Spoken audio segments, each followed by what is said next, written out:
আসসালামু আলাইকুম, welcome back to Bipul brightness school. So dear learner, তোমরা থাম্বনেল দেখে বুঝে গেছো যে কোন বিষয়ের অ্যাসাইনমেন্টের অ্যান্সারটা করব। আরেকটি কথা, যারা আমার চ্যানেলটাকে এখনো সাবস্ক্রাইব করনি, এখনই চ্যানেলটাকে সাবস্ক্রাইব করে দাও অ্যান্ড বেল আইকনটাকে অল করে রাখো, যাতে নিত্য নতুন ভিডিও আপলোড দেওয়ার সাথে সাথে তোমাদের কাছে নোটিফিকেশনটা পৌঁছে যায়।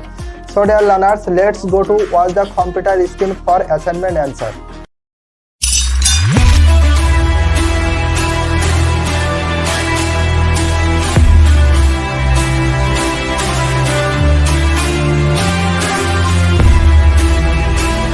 বিষয় রসায়ন 2021 সালে যারা এসএসসি পরীক্ষা দিবে তাদের তৃতীয় সপ্তাহের অ্যাসাইনমেন্টটা প্রকাশ পেয়েছে, সেটার অ্যান্সার নিয়ে আমরা চলে এসেছি। সো ফার্স্ট টাইমে আমরা কোশ্চেন পেপারটা একটু রিডিং করে নেব। বিষয় রসায়ন, অ্যাসাইনমেন্ট নাম্বার, অধ্যায় শিরোনাম 2, চতুর্থ অধ্যায় পর্যায় সারণী।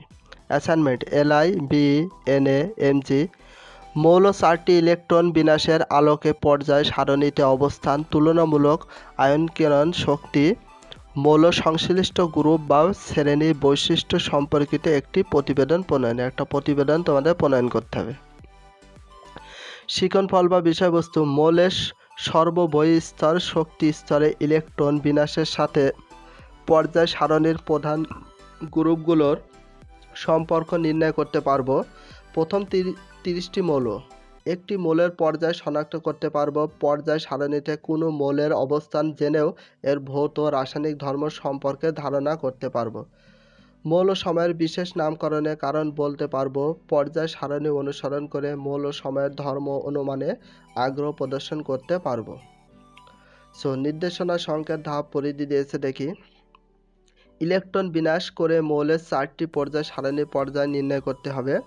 ইলেকট্রন বিন্যাস করে মৌল 4টি পর্যায় সারণী গ্রুপ বা শ্রেণী নির্ণয় করতে হবে। পর্যায় সারণী একই পর্যায় বা একই গ্রুপ বা শ্রেণীতে পাশাপাশি অবস্থিত মৌলের আয়নীকরণ শক্তির তুলনা করতে হবে। মৌল সংশ্লিষ্ট গ্রুপ বা শ্রেণীর বৈশিষ্ট্য উল্লেখ করতে হবে। সো এটা ছিল কোশ্চেন পেপার। এখন আমরা ডিরেক্টলি অ্যান্সারে চলে যাব। শ্রেণী এসএসসি 2021, বিষয় রসায়ন, অ্যাসাইনমেন্ট নাম্বার 2। অ্যাসাইনমেন্টের শিরোনাম হচ্ছে পর্যায় সারণী। সো ডিয়ার লার্নার্স, তোমরা এখন এটা ধারাবাহিকভাবে লিখতে থাকো মিউজিক্যাল ভিডিওর মাধ্যমে।